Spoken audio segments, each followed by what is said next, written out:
Good morning. It's Tuesday, September 16th. My name is Sophia Cruz, and this is the Midnight Markets podcast. In this morning briefing, I'll be telling you what's moving before the markets open because honestly, this lineup is wild today. It's wild. Now, breaking news for Tesla.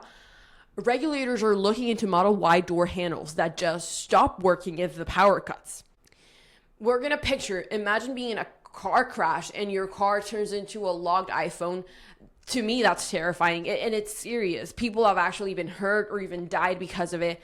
But here's the crazy part. The stock is up about 3.6% today, and we'll have to see through the rest of the day because it'll depend a lot on how Tesla reacts to this and how the market will price it into, of course. Now we're going to move to another big company, which is Google. Alphabet hit the $3 trillion mark.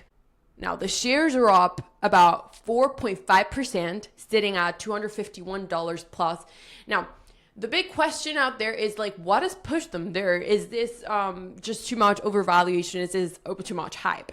But here's the thing. There are two key factors. Demand for AI is boosting sales. And the antitrust ruling that could have forced them to sell Google Chrome didn't go through. Google's like, okay, we survived, and now we're finally rallying up. But we'll have to hold up a little bit because next week they have to face the Justice Department actually because of their ad business. And regulators are basically saying, you're too powerful, time for a breakup. It seems like regulators are always saying that Alphabet is too much. But the thing is let's just let Google be extra. I'm joking. No, but at the same time, Google is promising to drop 5 billion English pounds into the UK and create more than 8,000 jobs. So it's are they really the villain or the hero? It really depends on who you ask. Now, speaking of heroes and villains, President Trump, he is suing the New York Times for $15 billion. That's billion with B, of course.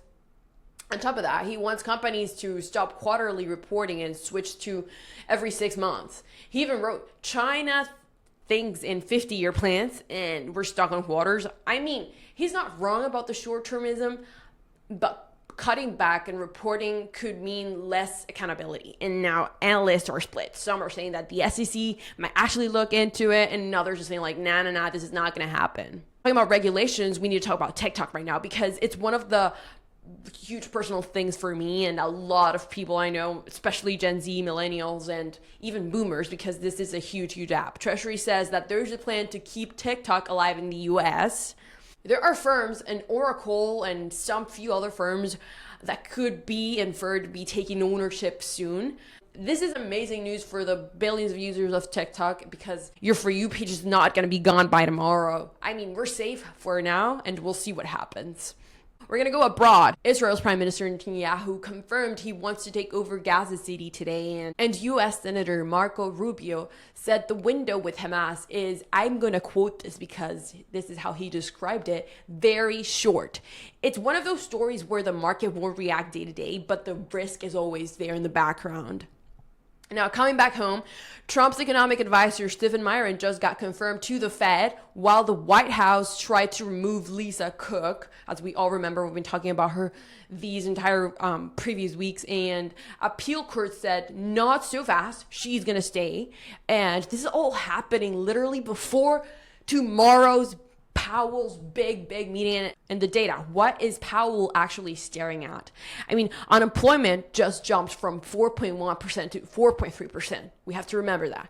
And that's the highest jobless claims in 4 years. Now, everyone's betting, do we get a 25 basis point cut tomorrow? Or are markets already pricing it in right now? Either way, tomorrow's going to be the huge day, and we're going to be really attentive to what's going to happen. And I mean, why should you care? Because this is the stuff that actually moves your portfolio, your job prospects, even the apps you scroll on. And when you break it down, it's just not some boring numbers, but it's the story that you're currently looking at, power, money, and what the next few years might look like for all of us, really. Thanks for listening to this morning briefing of the Midnight Markets podcast. My name is Sophia Cruz, and I'll be back tomorrow with more headlines so you stay on top of what's happening in the markets.